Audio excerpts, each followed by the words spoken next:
جناب ابو بکر صدیق رضی اللہ تعالیٰ عنہ بیمار ہیں، آخری وقت قریب ہے۔ اللہ اللہ، سیدہ عائشہ صدیقہ رضی اللہ تعالیٰ عنہ کے ہاتھ میں نیا کپڑا دیکھا، بیٹی کے ہاتھ میں نیا کپڑا دیکھا۔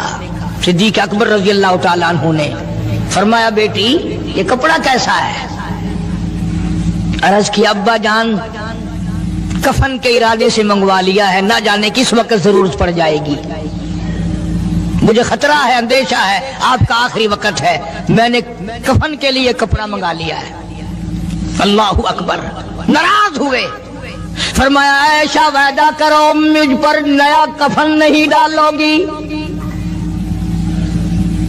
عائشہ یہ کپڑا جو تو نے کفن کے لیے منگایا مدینے کی کسی بیوہ کو دے دینا، سر پہ ڈال کے پردہ کر لے گی۔ عائشہ کسی یتیم کو دے دینا، وہ اپنا کرتا بنا لے گا، وہ غریب اپنا ننگ ڈھک لے گا، مجھے نئے کفن کی کوئی ضرورت نہیں۔ اللہ کے یہاں کفن نہیں دیکھے جاتے، اس کے یہاں تو اعمال دیکھے جاتے ہیں۔ تم کیا جانو ابو بکر کون ہے؟ کبھی کسی بوڑھی نے، کبھی کسی بہو نے، کبھی کسی نے دھی نے کہا کہ آؤ آج ابو بکر صدیق کی نیاز پکاتے ہیں۔ نظر اللہ نیاز حسین، نبی کے یار کا نام نہ لینا کبھی بھی۔ امام الانبیاء محبوب کبریا حضرت محمد مصطفیٰ صلی اللہ تعالی علیہ وسلم نے فرما دیا، او لوگوں، امت کے تمام لوگوں کا میں نے احسانات کا بدلہ چکا دیا، سب کے قرضے چکا دیے، سب کے لینے دینے میں نے برابر کر دیے، پر او میرے اللہ ابو بکر کے احسانات کا بدلہ تو دے سکتا ہے، میں نہیں دے سکتا۔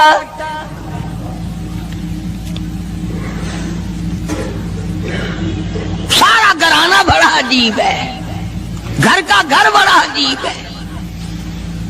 ہجرت فرما کر تشریف لے گئے نبی کریم سب کا جو صلی اللہ علیہ وسلم کی ذات اقدس کے ساتھ تشریف لے گئے۔ صدیق اکبر کا والد زندہ ہے، ابو قحافہ بوڑھا ہے، آنکھوں سے نابینا ہے، ابھی ایمان نہیں لایا ہجرت والی رات تک، بعد میں لایا ہے۔ لاٹھی کے سہارے گھر آیا، پتہ تو چل گیا نا کہ رات چلا گیا نبی کے ساتھ میرا بیٹا، اور آ کے پوتیوں کو کہنے لگا کیوں اسما جی دادا جان، میرا تو اپنا خیال یہ ہے کوئی ٹیڈی، کوئی پیسہ، کوئی کپڑا، کوئی غلہ تمہارے لیے نہیں چھوڑ کے گیا ہوگا۔ باوجود کافر ہوتے ہوئے اس وقت تک ابو بکر کا والد مسلمان نہیں، لیکن جانتا ہے کہ میرے بیٹے کو نبی کی اتنی محبت ہے، وہ اتنا قربان ہے، وہ اتنا پروانہ ہے اور اس قدر جانثار ہے، کوئی شے گھر میں نہیں چھوڑ کے گیا ہوگا۔ سیدہ اسماء رضی اللہ تعالی عنہ چھوٹی سی بچی ہے صدیق اکبر کی، کہتی ہے کہ میں نے ایک ہیلا بنایا، ہمارے یہاں دیوار میں ایک آلہ سا میرے والد نے بنا رکھا تھا، اس میں پیسے رکھتے تھے، تو میں نے وہاں یہ مٹی کے ٹوٹے ہوئے برتنوں کے ٹھپ پر ڈال دیے اور اوپر کپڑا ڈال دیا، اور میں نے اپنے دادا سے کہا نہیں دادا جان اب کے تو ابا جی نے حد کر دی، بہت سارا مال ہمارے لیے چھوڑ کے گئے ہیں۔ انہوں نے کہا بیٹی میرا یقین نہیں پڑتا، وہ نبی کے بغیر ایک پیسہ تو کیا وہ اپنی جان پیچھے رکھنے کو تیار نہیں۔ انہوں نے کہا نہیں دادا ذرا آؤ تو صحیح۔ کہتی ہیں کہ میں نے اپنے دادا کا یوں ہاتھ پکڑ کے، دکھتا تو تھا نہیں، اس کپڑے کے اوپر پھیر دیا کہ دیکھو یہ آلہ ہے نا، یہ تاک ڈالا کہ سب بھرا پڑا ہے، یہ کہنے لگا اچھا بہت اچھا کیا، تمہارا گزارا ہو جائے گا، مجھے بڑا فکر تھا، مجھے بہت پریشانی تھی، اب میں بے فکرہ ہو گیا کہ تمہارے لیے تمہارا ابا کھانے پینے کے لیے تو چھوڑ گیا۔ سیدہ اسماء کہتی ہے حالانکہ جس وقت میں نے یہ کارروائی کر کے دکھائی ہم 2 دن کے بھوکے تھے۔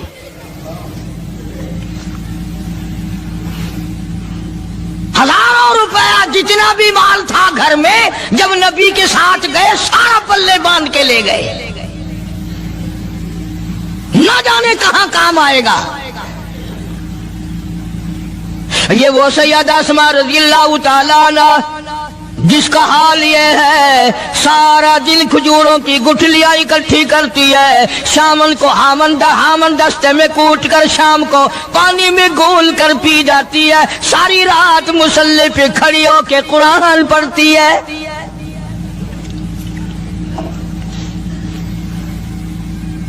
عجیب قسم کا گھرانہ ہے صدیق اکبر رضی اللہ تعالیٰ عنہ کا۔ غربت نہیں تھی، سارے کا سارا قربان کر کے غربت بنا دی۔ نہیں دیکھا آل کو، نہیں دیکھا مال کو، نہیں دیکھا اپنی جان کو، سب کچھ قربان کر دیا۔ امام الانبیاء محبوب کبریا حضرت محمد مصطفیٰ صلی اللہ تعالی علیہ وسلم نے اس قدر رفاقت جوڑی، اس قدر یاری بنائی کہ کبھی بھی الگ نہیں ہوئے۔ آج تم قرآن پڑھتے ہو، قاری حنیف قرآن پڑھتا ہے، کیا اثر ہوگا کسی پہ؟ جناب ابو بکر صدیق رضی اللہ تعالیٰ عنہ مکہ مکرمہ میں نماز کی نیت باندھ کر قرآن کریم کی تلاوت کرتے ہیں۔ علماء نے لکھا ہے کہ پہاڑ بھی ہلنے لگ جاتے تھے، اور کافروں نے نبی پاک سب کا جو صلی اللہ علیہ وسلم سے شکایت کی کہ اپنے ابو بکر کو کہو یہ رات کو قرآن زور سے نہ پڑھے، ہمارے بیوی بچوں پہ اثر ہوتا ہے، ہمارے بچے مسلمان بننے کے لیے تیار ہو جاتے ہیں، ہماری عورتیں قرآن سن کر کفر چھوڑ کر مسلمان بننے کو تیار ہو جاتی ہیں، ابو بکر سے کہو یہ آہستہ قرآن پڑھا کرے۔ یعنی اس کی زبان میں اس قدر تاثیر تھی اور اس قدر اللہ تبارک و تعالیٰ نے خوف رکھا تھا، جو صدیق کی زبان سے قرآن سنتا تھا مسلمان بننے کے لیے تیار ہو جاتا تھا۔ آج ہم قرآن پڑھیں، حدیث پڑھیں، کچھ بھی پڑھیں، اثر نہیں ہوتا۔ کیسے ہو؟ ہمارے یہاں دلوں میں جگہ ہو جبھی تو بات بنے۔ اس لیے قرآن کریم کہتا کلا بل ران علی قلوبہم ما کانوا یکسبون، گناہ کرتے کرتے، حرام کھاتے کھاتے اس قدر دل کالے ہو گئے، اب قرآن کے لیے، دین کے لیے، ایمان کے لیے گنجائش کوئی نہیں، اندر گنجائش ختم ہو گئی، سارا دل۔ فرمایا کلا انہم عن ربہم یومئذ لمحجوبون، ہرگز ایسا نہیں، جو لوگوں کا خیال ہے دین ان کے خیالات پہ نہیں چل سکتا۔ جناب ابو بکر صدیق رضی اللہ تعالیٰ عنہ بیمار ہیں، آخری وقت قریب ہے، اللہ اللہ۔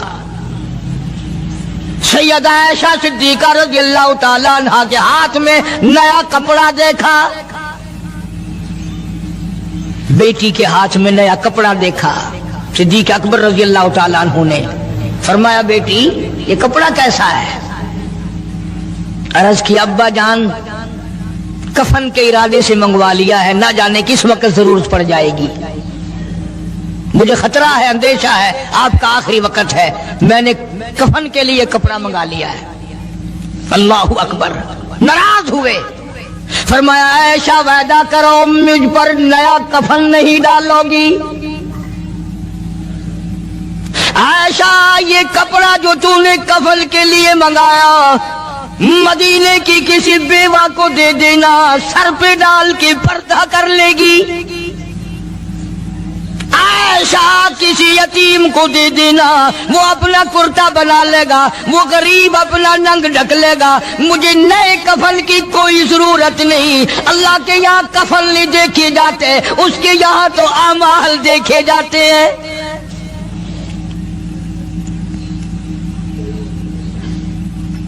حضرت عائشہ رضی اللہ تعالیٰ عنہ نے اصرار کر دیا، ابا اجازت دے دو، اب تو میں نے منگا لیا ہے، اب تو میں نے منگا لیا ہے، دنیا کیا کہے گی؟ وقت کا حکمراں، وقت کا بادشاہ، نبی کا جانشین کو کفن بھی نہیں ملا۔ پھر دوسرا رخ اختیار کیا ہے صدیق اکبر سب کا جو رضی اللہ تعالیٰ عنہ، فرمایا عائشہ او میری بیٹی، نبی کریم صلی اللہ تعالی علیہ وسلم کا آخری وقت تیری گود میں آیا، تیرے سامنے آیا، تو نے آقا مدنی صلی اللہ علیہ وسلم کا آخری وقت دیکھا۔ حضرت عائشہ رونے لگی، ہاں میں نے دیکھا، سب کچھ مجھے معلوم ہے، پر عائشہ شہنشاہ کائنات کا کفن بتا۔ اس مدنی کریم صلی اللہ علیہ وسلم کا، دو جہان کے بادشاہ کا، یتیموں کے وارث کا، بیواؤں کے سہارے کا، دو جہان کے سردار، دو جہان کی رحمت حضرت محمد کریم صلی اللہ علیہ وسلم کا کفن بتا۔ حضرت عائشہ رونے لگی، عرض کی ابا جان، جن کپڑوں میں سرکار اس دنیا سے تشریف لے گئے ان کپڑوں میں 12 پیوند تھے، 12 ٹاکیاں تھی۔ فرمایا عائشہ پھر تیرا کیا خیال ہے، میرا محبوب ٹاکیوں میں گیا ہو، میں نئے پہن کے جاؤں؟ جن کپڑوں میں میری وفات ہو یہی میرے کفن میں استعمال کرنا، یہی کپڑے مجھے کفن میں دے دینا جو میرے جسم پہ ہیں، اس لیے کہ جب میں اپنے آقا سے ملوں گا تو شرمندگی نہ ہو۔ اور آج ذہن یہ ہے کہ میت کے کپڑے کو ہاتھ بھی نہ لگانا، پہننا تو درکنار، ہاتھ لگانے کو تیار نہیں، گھر میں رکھنے کو تیار نہیں، یوں لکڑی سے اٹھا کر پرے پرے پھینکتے ہیں، آگ لگاتے ہیں، نہلانے والے کو دے دیتے ہیں، وہ بھی نہیں پہنتا، یوں ہی گلیوں میں نالیوں میں پھینک جاتا ہے۔ نہ تیرا باپ مرا، جب تجھے نفرت ہے کپڑوں سے، مردہ نوانے والے کا وہ ماما لگتا ہے، وہ کیوں پہنے؟ عرض کرنے کا مقصد یہ کہ ان حضرات کی زندگی تو دیکھو، اور وفات شریف سے پہلے 2.5 برس جو وظیفہ لیا، جو تنخواہ لی سرکاری خزانے سے، خیبر کی زمین بیچ کر صدیق اکبر رضی اللہ تعالیٰ عنہ نے 2.5 برس کی تنخواہ کا حساب کر کے وہ ساری تنخواہ جو لی تھی بیت المال میں واپس داخل کر کے پھر دنیا سے رخصت ہوئے۔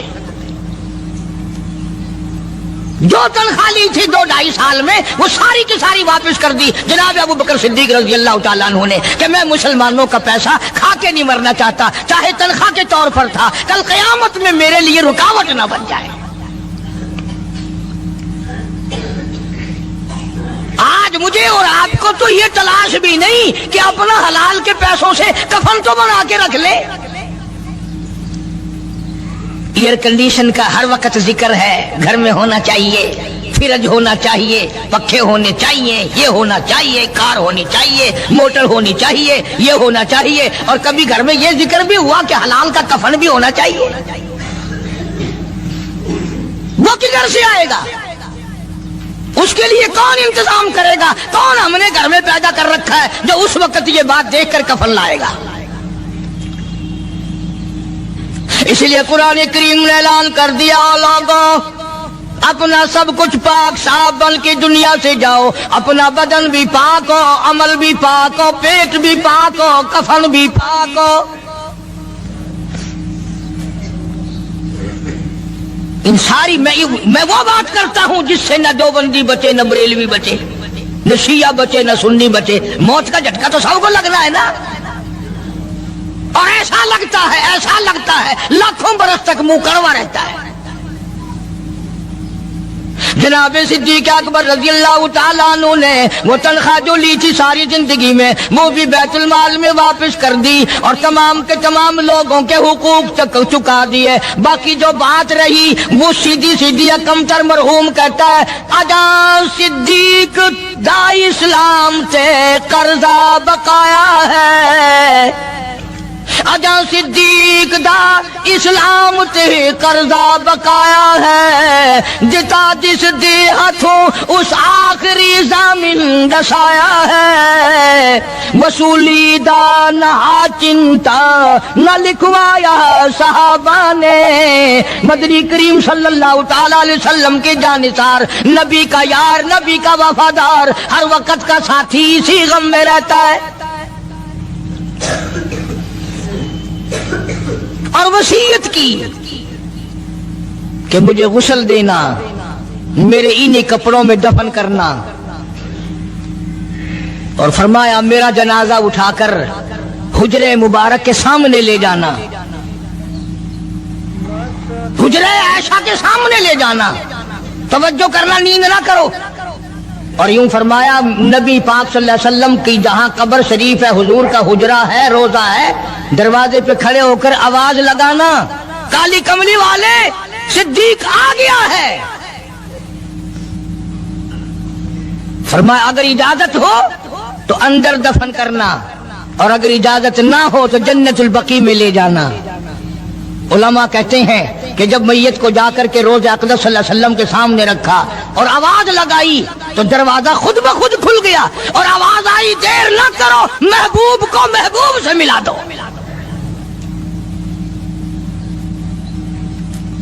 کیا شان ہے ان لوگوں کی، کیا عظمت ہے ان لوگوں کی، ساری زندگی اس محبت میں، عظمت میں، اکرام میں گزاری جو اس کائنات میں کوئی اس قدر اکرام کر نہیں سکتا۔ مدینہ پاک میں ایک وقت ایسا بھی آیا کہ دشمنوں نے مدینے کے گورنر کو گانٹھ لیا، اس کو رشوت دی، پیسے دیے، اور کہا کہ ہمیں اجازت ہونی چاہیے، ہم روضہ اقدس کو کھود کر ابو بکر صدیق اور فاروق اعظم کی لاشیں نکالنا چاہتے ہیں یہاں سے۔ چنانچہ حاکم وقت نے پیسے کھا کر اجازت دے دی۔ شمس الدین سراج ایک بزرگ ہیں جو اس وقت مدینہ پاک یعنی روضے کے متولی ہیں، مسجد نبوی کے متولی ہیں، گنبد خضرا صلی اللہ علیہ وسلم کے محافظ اور نگہبان ہیں۔ وہ فرماتے ہیں کہ رات آدھی جب گزری تو کنڈی کھٹکی مسجد کی، میں نے کنڈی کھول دی تو مجھے حکم ملا کہ تم خاموش رہو، اگر آواز نکالو گے سر اتار دیا جائے گا۔ ایک آدمی اندر داخل ہوا، دوسرا داخل ہوا، تیسرا آیا، کسی کے ہاتھ میں کسی، کسی کے ہاتھ میں گنتی، کسی کے ہاتھ میں ٹوکری، کسی کے ہاتھ میں تسلا مٹی اٹھانے والا، سب کے سب یوں لے کر داخل ہو رہے ہیں۔ اور مجھے یہ کہا گیا کہ یہ جو کچھ کرتے ہیں روکنا نہیں، کسی کو بتانا نہیں۔ شمس الدین سراج بزرگ رحمت اللہ علیہ کہتے ہیں وہ جب 40 کے 40 اندر داخل ہو گئے، پچھلے نے مجھے اشارہ کیا دروازہ بند کر دے، اب کسی اور کو اندر نہ آنے دینا۔ وہ اللہ والا کہتا ہے مجھے بتا تو دیا گیا تھا دونوں جلیل القدر صحابہ حضرت شیخین کی بے ادبی کریں گے، قبر کھود دیں گے، ان کی میت نکال لیں گے۔ فرماتے ہیں میں نے دروازہ بند کر دیا، میں سجدے میں گر گیا، مولا او میرا بس نہیں، میرا کوئی چارہ نہیں، میری حکومت نہیں، میری فوج نہیں، میرا لشکر نہیں، میرے پاس توپ نہیں، میرے پاس لشکر نہیں، او میرے مولا میں نے سنا ہے جیسے نبوت کا محافظ تو ہے، اسی طرح صدیق کی صداقت کا، فاروق کی عدالت کا بھی تو ہی نگہبان ہے۔ مولا میری موت بھیج دے، میں نہ دیکھوں۔ شمس الدین سراج بزرگ کہتا ہے کہ اللہ کا حکم ہوا، میں نے بھی دعا تو کی تھی رو رو کے، میرے دیکھتے دیکھتے، توجہ کرنا لفظ سمجھو، میرے دیکھتے دیکھتے مسجد نبوی میں زمین پھٹی اور بمائے ٹوکریوں کے، بمائے سامان کے 40 کے 40 کو زمین نگل گئی۔ اللہ تم سب کو مدینہ پاک جانا نصیب فرمائے۔ وہ جو قالین بچھے ہوئے ہیں نا، کسی پرانے عرب سے اب بھی پوچھ لینا، لمبا کالا کالا نشان لگا ہوا ہے، یہ نشانی ہے کہ وہ کالے جو تھے نا اندر کے کالے، وہ سب یہاں کا رکھ ہوئے ہیں۔ یعنی خدا صدیق اکبر کا، فاروق اعظم کا، نبی کے یاروں کا اتنا بڑا محافظ ہے، جو بدنیت سے آئے تھے ان سب کو زمین نگل گئی۔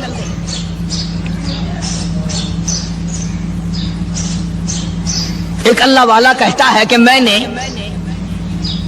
مدینہ پاک میں حاضری دی اور حضور کریم صلی اللہ علیہ وسلم کے روضہ اقدس پہ سلام پڑھا، اور میں صدیق اکبر کے موضع شریف کے سامنے کھڑا ہو کر سلام عرض کر رہا تھا، پڑھ رہا تھا، میں جب واپس ہٹنے لگا تو ایک آدمی مجھے کہنے لگا آپ کہاں سے آئے ہیں؟ اس نے بتایا کہ میں فلاں جگہ سے آیا ہوں۔ کہ آپ بڑے نیک آدمی معلوم ہوتے ہیں، بڑا اچھا سلام پڑھ رہے تھے، تعریف اچھی کر رہے تھے، میرے یہاں کھانا کھانے چلو۔ اللہ والا کہتا ہے کہ میں اس کی باتوں میں آ گیا کہ چل بھائی، مدینے کا آدمی ہے، مدینے کا آدمی ہے، دعوت کر رہا، انکار کروں تو سنت کے خلاف ہونے کا، چل بھائی۔ لے گیا اور وہاں جا کر ایک مکان میں اس اللہ والے کو بند کر کے، کوٹڑی میں اس کو زنجیروں میں باندھ کر اس کی زبان کاٹ دی۔ تو نے صدیق کی اتنی تعریف کیوں کی؟ اور پھر چھوڑ دیا کہ جا صدیق سے ٹھیک کرا کے دکھا۔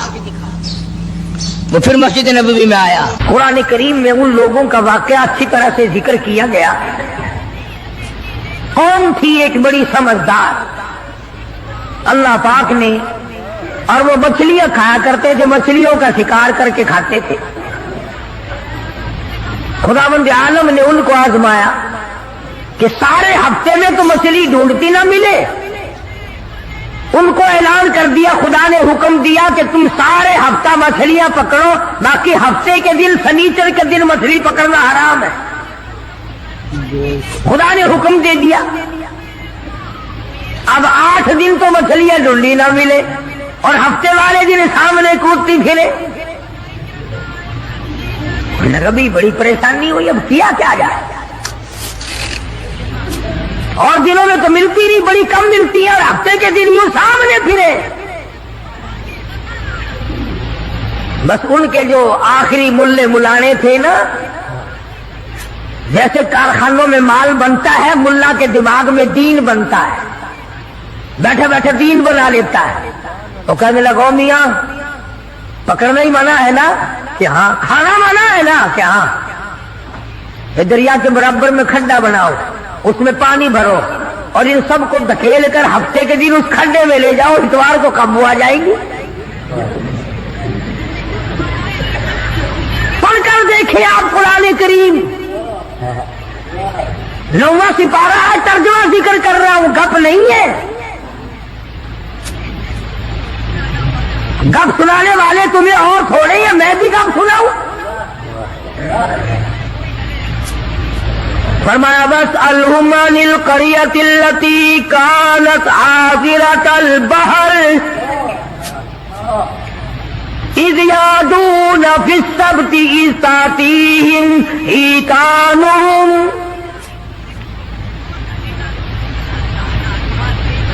مچھلیاں پکڑنے والوں نے ہیلا بنا لیا، مکر کر لیا، کھیل کھیلا دین کے بارے میں۔ اچھا جی پکڑیں گے نہیں، کھائیں گے نہیں، اکٹھا کرنا دکھاؤ کہاں لکھا ہوا ہے منع ہے۔ آگے پارٹی بن کے ہاں جی بولی صاحب دکھاؤ کہاں لکھا ہوا ہے، بتاؤ کہاں لکھا ہوا ہے۔ اکٹھا کرنا، دھکیلنا مچھلیوں کو منع، دکھاؤ کہاں ہے۔ ارے بھائی اللہ پاک نے منع فرمایا، مچھلیوں کا شکار ہفتے کے دن حرام ہے، کھانا حرام ہے۔ کہنے لگا ٹھیک ہے، پکڑنا بھی حرام ہے، کھانا بھی حرام ہے، دھکیل کر گلے میں اکٹھا کرنا دکھاؤ کہاں حرام ہے۔ اب کون دکھاتا؟ جب نیت بد ہوتی ہے تو مسئلہ پہلے بن جاتا ہے۔ اسی لیے فرمایا کرتے ہیں کہ آدمی اپنے دل سے مسئلہ پوچھے۔ مدنی کریم صلی اللہ تعالی علیہ وسلم تشریف فرمائے، صحابہ کرام بھی تشریف فرمائے۔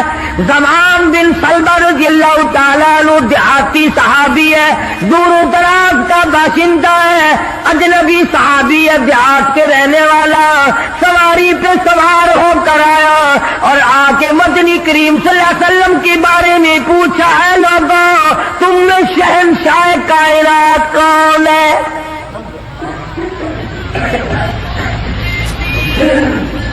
صحابہ کرام نے اشارہ کر کے بتلا دیا یہ ہے۔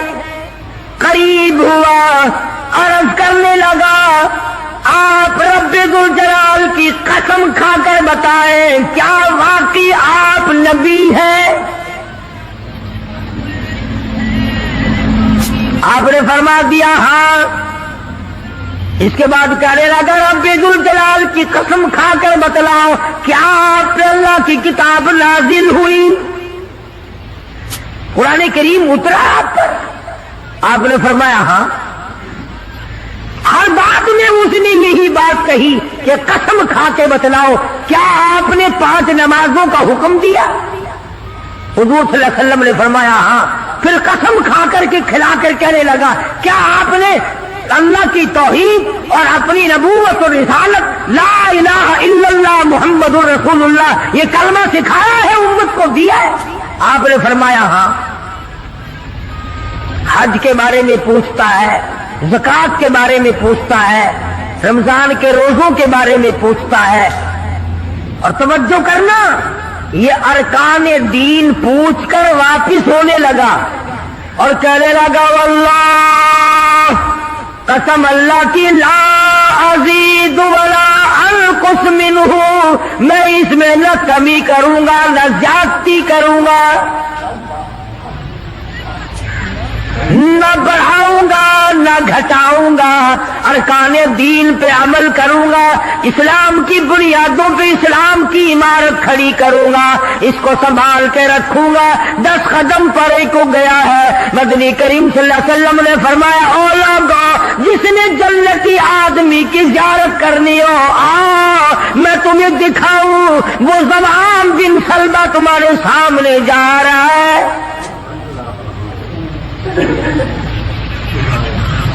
اس لیے کہ اس نے قسم کھائی ہے نہ میں دین میں کچھ بات بڑھاؤں گا اور نہ گھٹاؤں گا، بلکہ جو مجھے دین کالی کملی والے صلی اللہ علیہ وسلم سے ملا ہے اس کو پورا کروں گا۔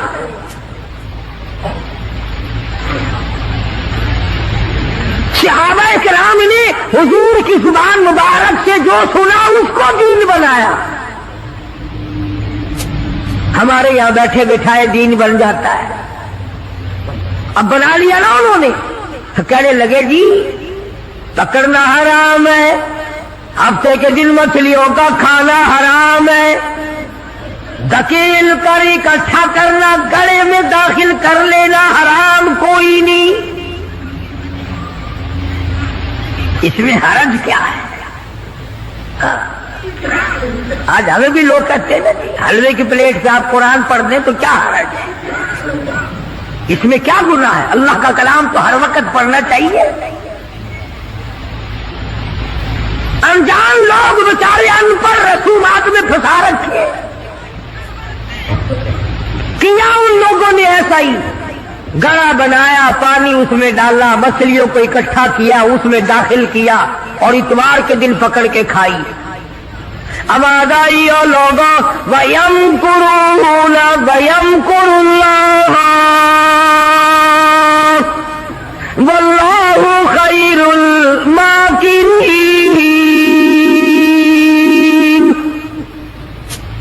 تم نے بھی مکر کیا، تجویز بنائی، میں نے بھی تمہارے لیے عذاب تجویز کر دیا۔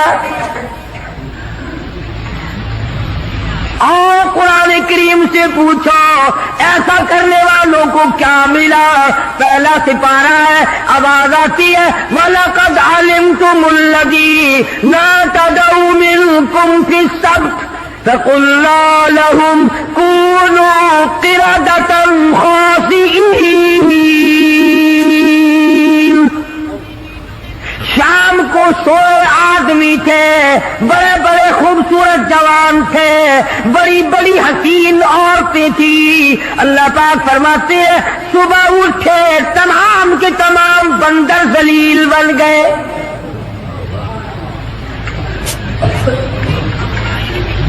شکلیں بدل گئی پروردگار عالم، سوئے آدمی تھے اٹھے بندر بھولو بن گئے۔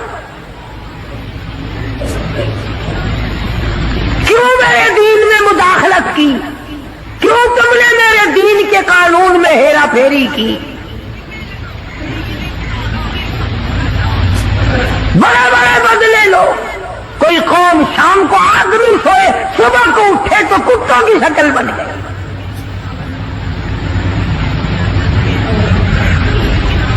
ایک سوال پیدا ہوتا ہے کہ آج کل جو لوگ گناہ کرتے ہیں وہ کیوں ان کی شکلیں کیوں نہیں بدلتی؟ تجھے کیا معلوم ہے امام الانبیاء محبوب کبریا حضرت محمد مصطفیٰ صلی اللہ تعالی علیہ وسلم نے ساری رات رو رو کے دعا مانگی، الہی میری امت کی شکل نہ بدلنا۔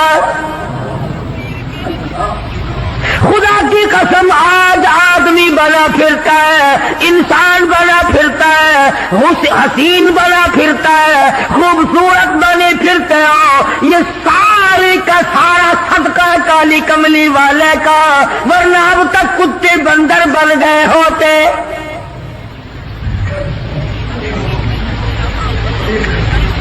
پتہ چلا کہ دین میں ہیرا پھیری اللہ پاک برداشت نہیں کرتا، کسی شکل میں بھی کیوں نہ ہو، دین کے اندر وہ برداشت نہیں کرتا۔ تو صحابہ کرام نے کی نہیں اور کرنے دی نہیں۔ کیسے کرتے؟ بڑے بڑے وقت آئے ان پر، عورتوں پہ وقت آیا، مردوں پہ وقت آیا، مگر نہیں بدلے۔ کیسے بدل جائیں؟ سرکار کا دیدار کرنے والی آنکھ کیسے بدل سکتی ہے؟ یہ تو تیری جرت ہے کہ روزہ دیکھ کر کے بھی آتا ہے، پھر بھی بے ایمانی اور بدماشی سے باز نہیں آتا۔ ایک کو کوئی ثابت نہیں کر سکتا جس نے مدنی کریم صلی اللہ علیہ وسلم کے چہرے انور کا دیدار کیا ہو اور اسے ذرہ برابر دنیا کے اندر ہیرا پھیری کی۔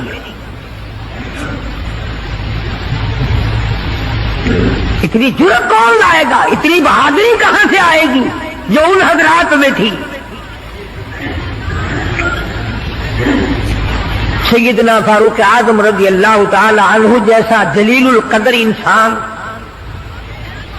عظمتوں والا انسان، جب بھی وقت آتا تھا اللہ اکبر، یوں ہی بیٹھے ہوئے تھے، کچھ کام میں لگے ہوئے تھے، ایک آدمی آیا اور کہنے لگا جی فلانے آدمی نے مجھے درہ مارا، مجھے بدلہ دلواؤ، فلانے آدمی نے مجھے مارا، بدلہ دلواؤ۔ کیونکہ کام میں مشغول تھے، فاروق اعظم نے اٹھا کر اس کو ڈنڈا مار دیا کہ جب میں اس کام کے لیے بیٹھتا ہوں تو آتے نہیں، اور جب میں دوسرے کام میں لگ گیا تو اب آ گیا۔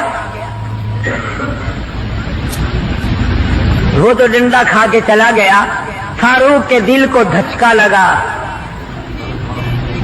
یہ تھے اللہ والے جن کے سامنے قبر اور قیامت ہر وقت تھی۔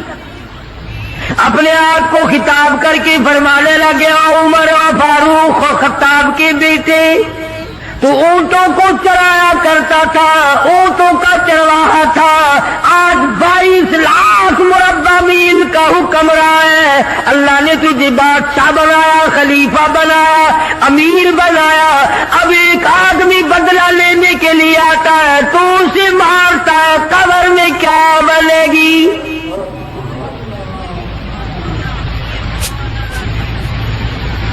اس آدمی کو بلوایا اور بلا کے فرق اس کے ہاتھ میں درہ دے دیا اور یوں پیٹ کر کے اس کی طرف کھڑے ہو گئے، درہ مارنے بدلہ لینے، قیامت میں بدلہ نہ مانگنا۔ کتنا بڑا آدمی جس کو سرکار مدینہ نے اللہ سے مانگ کے لیا ہو، وہ تو اتنا ڈرتا ہے، اور میں اور آپ جو یوں بارش کی طرح دنیا میں برستے ہو، ہم چوڑے ہوئے بیٹھے ہیں، اور یہ کیا بات ہے؟ جنت ہماری، ہمارے باپ دادا کی۔ ہزاروں واقعات ہیں صحابہ کرام کے جنہوں نے غلامی کی انتہا کر دی اور پرواہ تک نہ کی کہ تکلیف کتنی ہے اور کس طرح جان بن رہی ہے، جان کو بن رہی ہے۔ قرآن نے اعتراف کیا، گواہی دی کہ مدنی کریم صلی اللہ علیہ وسلم کے غلاموں کے گلے میں سانس اٹک گیا، پھر بھی خدا کو پکارا، پھر بھی انہوں نے مدنی کریم صلی اللہ علیہ وسلم کی غلامی سے سرتابی نہ کی۔ اب ایمانداری سے بتلاؤ، ہماری، میری اور آپ کی اور تمام مسلمانوں کی جو عورتیں ہیں، بیویاں ہیں، آخر جوتوں کے لیے بھی کہتی ہیں، کپڑے کے لیے بھی کہتی ہیں، موقع بموقع زیورات کے لیے بھی کہتے ہیں، اور ہزاروں باتیں ہیں اور ہم ان کو پورا کرتے ہیں۔ مدنی کریم صلی اللہ تعالی علیہ وسلم کے گھر کی طرف تجھے میں لے کے چلوں۔ سیدہ عائشہ صدیقہ رضی اللہ تعالیٰ عنہ، سیدہ حفصہ رضی اللہ تعالیٰ عنہ، سیدہ ام حبیبہ رضی اللہ تعالیٰ عنہ، سیدہ ام سلمہ رضی اللہ تعالیٰ عنہ، سیدہ زینب، یہ تمام کی تمام ہماری مائیں ہیں۔ کالی کملی والے کی گھر والی ہے، فرماتی ہے ایک کھجور کا دانہ 24 گھنٹے میں اور ایک پانی کا پیالہ صرف ملا کرتا تھا۔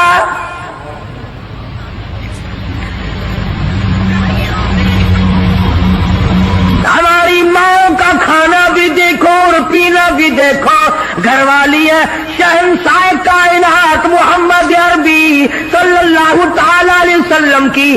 ادھر جبریل ان کو سلام کہتا ہے، میکائیل ان کو سلام کہتا ہے، خود خدا عرش عظیم سے ان کو سلام بھیجتا ہے۔ ان کی گود میں کالی کملی والے کا سر ہے، ادھر قرآن مجید آسمان سے آ رہا ہے۔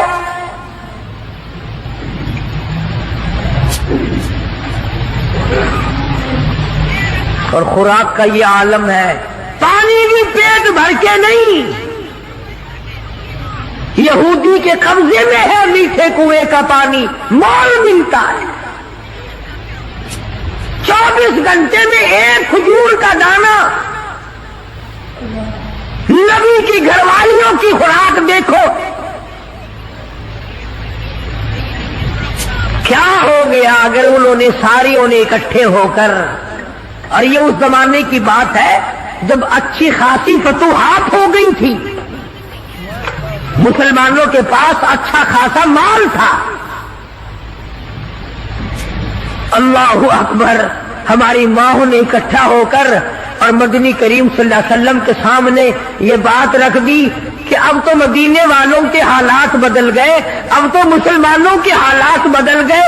کئی مہینے، 4 مہینے یا 6 مہینے گزر گئے، ایک کھجور پہ گزارا کرتے ہیں۔ اللہ کے نبی کچھ تھوڑا سا ہمارا روزینہ بڑھا دو،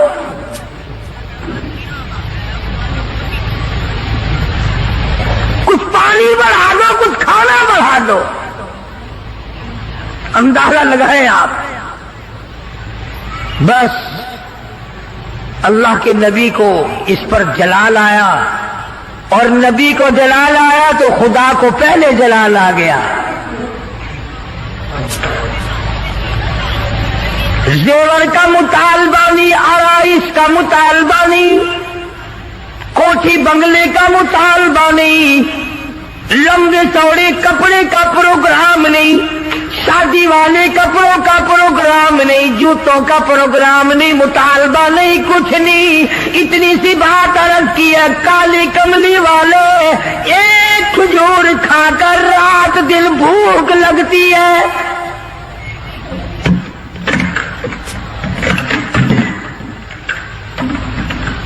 ایک پانی کا پیالہ پینے کے بعد رات دن میں پیاس تنگ کرتی ہے، تھوڑا سا پانی بڑھا دو، تھوڑی سی کھجوریں یا کھانا بڑھا دو، کچھ خوراک میں تبدیلی آ جائے۔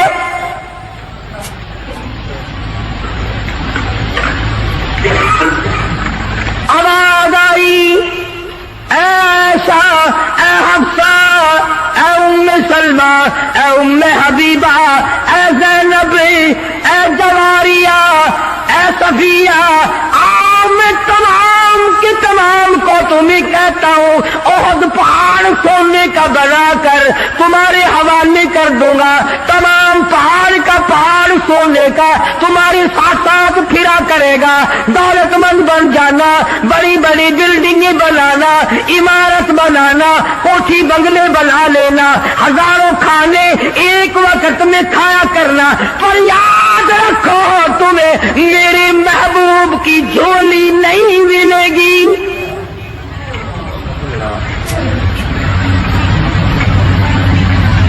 تم میرے نبی کے گھر والی نہیں رہ سکتی، ایک راہ اختیار کرو، یا دنیا مانگو یا میرے محبوب کو مانگو، ایک چیز ملے گی، یا میں نے تمہیں اپنا محبوب دے رکھا ہے، تمہارے بستروں میں میرا محبوب ہوتا ہے، جبریل آتا ہے، قرآن آتا ہے، میری رحمت برستی ہے، یا سونا چاندی لے لو یا پھر کالی کملی والے کو لے لو۔ اور یہ بھی گپ نہیں ہے، فرمایا یا ایھا النبی قل لازواجک، اے میرے نبی ان اپنی عورتوں سے کہو، ازواج مطہرات سے فرماؤ، ان کنتم لتردن الحیات الدنیا وزینتہا فتعالین امتعکن واسرحکن سراحا جمیلا۔ میرے محبوب یہ جوڑے مانگتی ہے، کپڑے مانگتی ہے، یہ کھانا مانگ رہی ہے، ان سے کہو میں تم سب کو طلاق دینے کے لیے تیار ہوں، علیحدہ کرنے کو تیار ہوں۔ مسلمان ہے جس کے دل میں یہ خواب اور خیال ہر وقت آتے ہیں، الہی مجھے دولت ملے، میں تیرے دین پہ خرچ کروں گا، تیرے قرآن پہ خرچ کروں گا، اپنی قبر حشر بناؤں گا۔ پہلے تو بلکہ کچھ دل میں خیال ہوتا بھی ہے، جب تک بالکل کنگال ہوتا ہے، اللہ میاں کچھ دے، میں یوں خرچ کر دوں گا، میں یوں کر دوں گا۔ جب دولت آتی ہے پھر اس میں سے کم کرتے ہوئے تکلیف ہوتی ہے، بڑا مشکل بن جاتا ہے مسئلہ۔ تو نبی کی گھر والیوں کو اللہ پاک نے دھمکی دے دی اور فرمایا میرے محبوب صلی اللہ علیہ وسلم الگ ہو جاؤ ان سب سے۔ دو باتیں میں آپ کو سمجھانا چاہتا تھا، اندازہ لگاؤ کتنی عظمت والی خواتین ہیں، دو جہان قربان ہو جائے ایسا صدیقہ کے پیروں سے اڑی ہوئی خاک پہ، ساری دنیا کی دولت کو اکٹھا کر کے سیدہ حفصہ کے جوتے کی نوک پہ قربان کر دو۔ ایک کھجور کھانے والی مائی، ایک پانی کا پیالہ پینے والی مائی، رات دن میں اگر تھوڑی سی بات کر دی تو اللہ نے ڈانٹ پھیلا دی، چلو میرے نبی سے الگ ہو جاؤ۔ مدنی کریم صلی اللہ علیہ وسلم الگ ہو گئے، بالکل بات چیت کرنا چھوڑ دیا، آنا جانا چھوڑ دیا۔ اللہ غنی، تمام کی تمام ازواج مطہرات رونے لگی۔ مدنی کریم صلی اللہ تعالی علیہ وسلم نے سب سے پہلے حضرت عائشہ صدیقہ رضی اللہ تعالیٰ عنہ سے پوچھا، بتا تیرا کیا پروگرام ہے؟ کہنے لگی اللہ کے پاک پیغمبر یہ کھجور بھی بند کر دو، یہ پانی کا پیالہ بھی بند کر دو، میں آپ کو نہیں چھوڑ سکتی۔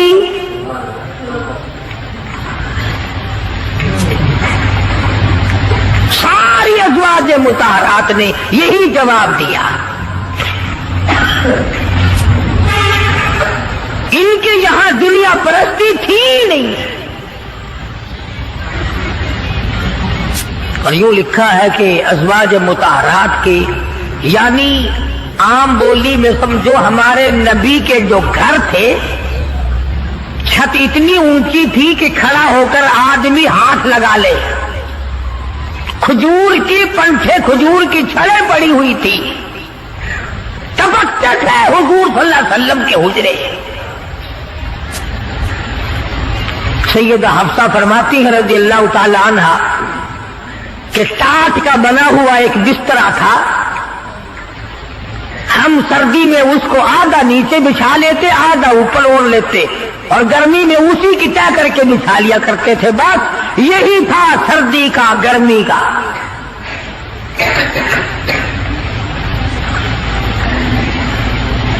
آج مصیبت میں ڈال رکھا ہے ہمیں رسم و رواج نے، سامان و جہیز نے،